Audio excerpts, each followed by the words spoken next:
சில காரியங்கள் இங்க இருக்கிற வாலிப தம்பியா இருக்கலாம், தங்கச்சியா இருக்கலாம். சில வாலிப தம்பி உன்னுடைய இருதயத்துக்குள்ள பலவிதமான ஆசைகள் ஒருவேளை ஓடிட்டே இருக்கலாம். உங்களுக்குன்னு ஒரு விருப்பம் இருக்கலாம். அது படிப்பா இருக்கலாம், அது எதிர்கால வாழ்க்கையா இருக்கலாம், அது எனிவே எது வேணாலும் இருக்கலாம். இல்லைன்னா உங்க பிள்ளைகளை குறிச்சு கூட ஒரு கற்பனையா இருக்கலாம். அந்த கற்பனைக்காக நீங்க ஆசையா அதை உருவாக்கி இருக்கலாம். உங்க பிள்ளைய ஆரம்பத்திலிருந்து பிறக்கும் போதே, அவனை படிக்க வைக்கும் போதே, அவனை ஸ்கூல்ல கொண்டு விடும் போதே, நீங்க இந்த மாதிரி இப்படிதான் நீ ஆக போற, இப்படிதான் ஆக போற அப்படின்ற நிறைய கற்பனையை வளர்த்து அந்த கற்பனைகள் எல்லாம் இன்னைக்கு ஒருவேளை உடைஞ்சு போயிருக்கலாம். நான் இப்படி ஒரு சூழ்நிலை வரும்னு நினைக்கவே இல்லையே, நான் இப்படி ஆவேன் நான் நினைக்கவே இல்லையே, நான் இப்படிலாம் நினைச்சேன்.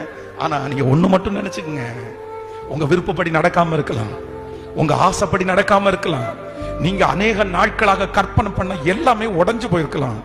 ஆனா ஒண்ணு மட்டும், அவருக்காக நீங்க அதை விட்டு கொடுத்ததுனால, அவருக்காக நீங்க இழந்ததுனால கண்டிப்பா நீங்க வெட்கப்பட்டு மட்டும் போக மாட்டீங்க.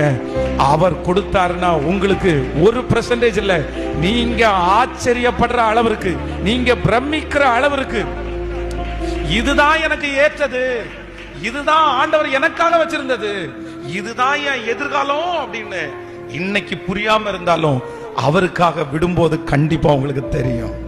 அல்லேலூயா.